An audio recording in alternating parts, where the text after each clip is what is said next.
welcome to Journey Church's Teacher Talk. Hi. I'm Steph, and this is Sean. Welcome back. And guys, we are almost there. I can't believe it. If you're still hanging on, you're a rock star. You are a rock star. Thanks for joining us. Polly is drinking rock stars today, by the way.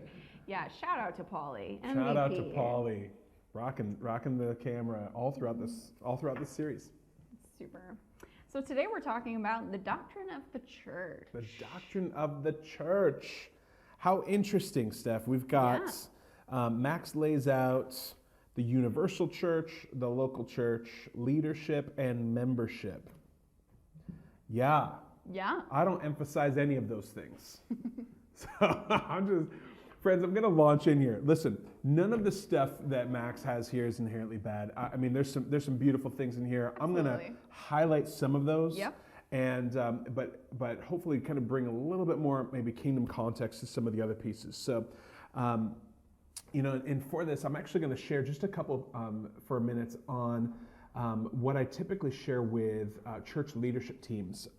And one is Psalm 127:1 says, "Unless the Lord builds the house, they labor in vain who build it." And then in Matthew 16:18, Jesus himself said, okay, on this rock, I'm going to build my church.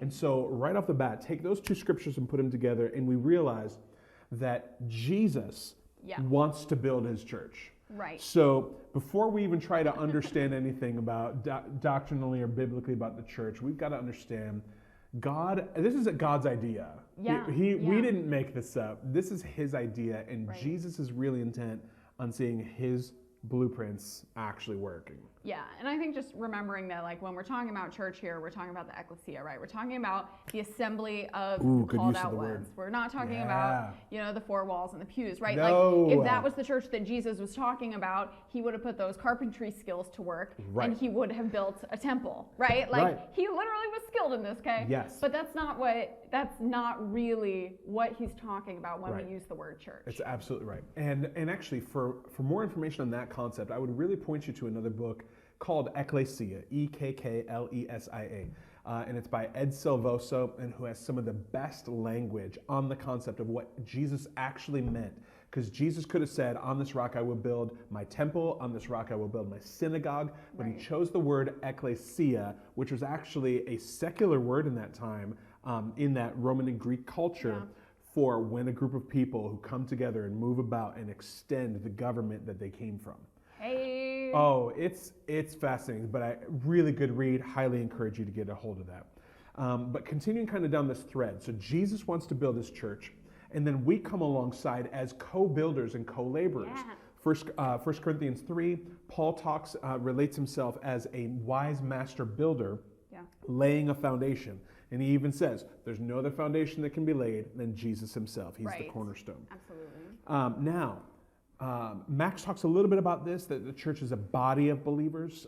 She's also a bride. So the church is both a body and a bride. 1 Corinthians 12 gives us some information on how God wants actually to put some of the pieces of his body together. He says, Paul says that God appointed first apostles, second prophets, third teachers, then miracles, gifts of healings, goes down the list. This is the priority in which God wants to build his house. Yeah. Ephesians 4:11-16 talks about the fivefold gifts that Jesus gave apostles, some prophets, some evangelists, some pastors and teachers for the equipping of the saints for the work of ministry. And all of these things, all of these scriptures point to what does Jesus want to build? Right. What's he intent on building? And how do we come alongside and actually partner with him to build that life on life, and seeing that everybody comes into the fullness of their individual destiny, but we all rock this thing together. Yeah. So good. Yeah. So good. So friends, I would invite you, this chapter is a good beginning spot, but I'm telling you, it is only a beginning to really understand what God wants in his body, what he wants in unity, what Jesus wants in his bride, the bride that he's coming back for. What does he want? And then approach our understanding and our doctrine of the church based on that idea. Yeah. Super good, guys. If you have any questions or comments, post below. May you delight in his face as you delight in his word. See you tomorrow.